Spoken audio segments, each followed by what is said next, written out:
Remue ménage.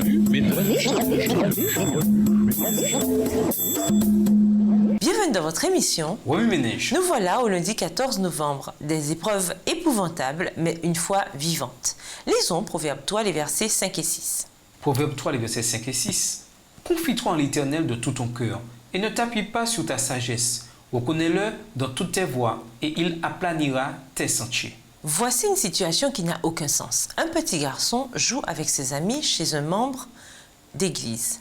Soudain, on entend un coup de feu et l'enfant tombe à terre, raide mort.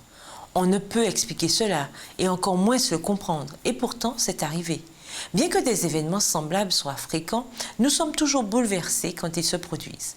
Alors, au lieu de nous considérer comme très heureux, sachant que si notre foi résiste à l'épreuve, celle-ci produit la persévérance, Jacques 1, les versets 2 et 3, nous maudissons Dieu, Job 2, le verset 9. Mais alors, comment notre foi peut-elle être une ferme assurance des choses qu'on espère, une démonstration de celles qu'on ne voit pas? Hébreux 11, verset 1 dans la version Louis II. Voici quelques réponses. Ici-bas, nous avons à faire face à de dures épreuves et à de grands sacrifices. Mais la paix du Christ est notre récompense.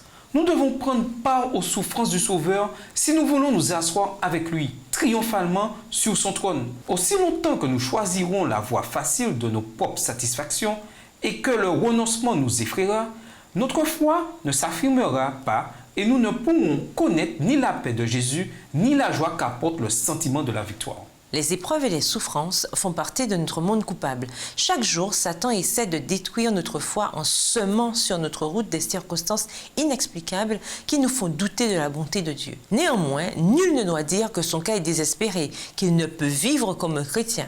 Par sa mort, le Christ a amplement pourvu aux besoins de toute âme. Jésus est pour nous un secours toujours présent au moment opportun. Adressez-vous à lui par la foi, car il a promis d'entendre et d'exaucer vos requêtes. Si nous croyons vraiment que Dieu est grand, nos paroles et nos actes, tout comme ceux de Job, montreront une foi vivante, immuable. Oh, puissions-nous avoir cette foi vivante et agissante. Nous en avons besoin. Il nous la faut, sinon nous succomberons au jour de l'épreuve. Les ténèbres qui obscurciront alors notre sentier ne doivent pas nous abattre et nous conduire au désespoir. C'est le voile dont Dieu recouvre sa gloire lorsqu'il communique ses riches bénédictions. Ayons donc confiance, même lorsque nous ne pouvons voir. Remue ménage, que ressentez-vous par rapport à l'amour de Dieu quand vous passez par des circonstances difficiles? En de telles circonstances, que voient les autres en vous? Une foi vivante ou une foi morte? Au revoir. Et à demain si Dieu veut. Remue ménage.